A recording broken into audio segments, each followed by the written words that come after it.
સુરત ભાજપમાં ભરતી મેળો યોજાયો છે। વોર્ડ નંબર 16ના કોંગ્રેસ પ્રમુખ અને કાર્યકર્તાઓ મોટી સંખ્યામાં ભાજપમાં જોડાયા છે। લોકસભાની ચૂંટણી પહેલા સુરત ભાજપમાં ભરતી મેળો યોજાય છે। વોર્ડ નંબર 16ના 100 જેટલા કાર્યકર્તાઓએ કોંગ્રેસના વિવિધ પદેથી રાજીનામું આપી ભાજપમાં જોડાયા છે।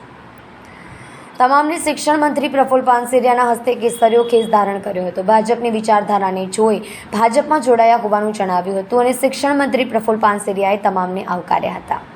ભાજપમાં ભરતી મેળા ચાલી રહ્યું છે। આમ આદમી પાર્ટી અને કોંગ્રેસના કાર્યકરો મોટી સંખ્યામાં પક્ષ છોડી ભાજપમાં ભળી રહ્યા છે। તે આજે વોર્ડ નંબર 16ના પ્રમુખ સહિત 100 જેટલા કોંગ્રેસના કાર્યકર્તાઓએ શિક્ષણ મંત્રીના હસ્તે કેસરીયો ધારણ કર્યો હતો। નરેન્દ્રભાઈ મોદી સાહેબની વિચારધારાના વિકાસની વિચારધારાને લોકો સ્વીકારી રહ્યા છે, ત્યારે વોર્ડ નંબર 3, 16, 17 બધા જ વિસ્તારના કાર્યકર્તાઓ જે કોંગ્રેસ આ તમામ લોકો યુવાનો નરેન્દ્રભાઈની વિચારધારા સાથે જોડાવા માટે આજે જ્યારે ભારતીય જનતા પાર્ટીમાં સપોર્ટ કરી રહ્યા છે એમને હું હૃદયપૂર્વક આવકારું છું।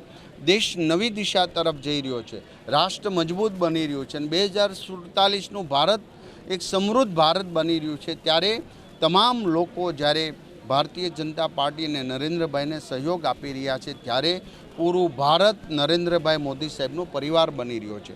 અહીં રાગ દ્વેષ વગેરે પર રહી માત્ર રાજનીતિ અને વિકાસની રાજનીતિ કરી રહ્યા છે, ત્યારે જ્ઞાતિવાદ, જાતિવાદ, પ્રાંતવાદ અને ભાષાવાદ આ બધાને દૂર કરીને રાષ્ટ્રવાદને જ્યારે આ યુવાનો સ્વીકારી રહ્યા છે ત્યારે હું એમને વંદન કરું છું, એમને આવકારું છું। અસ્તુ।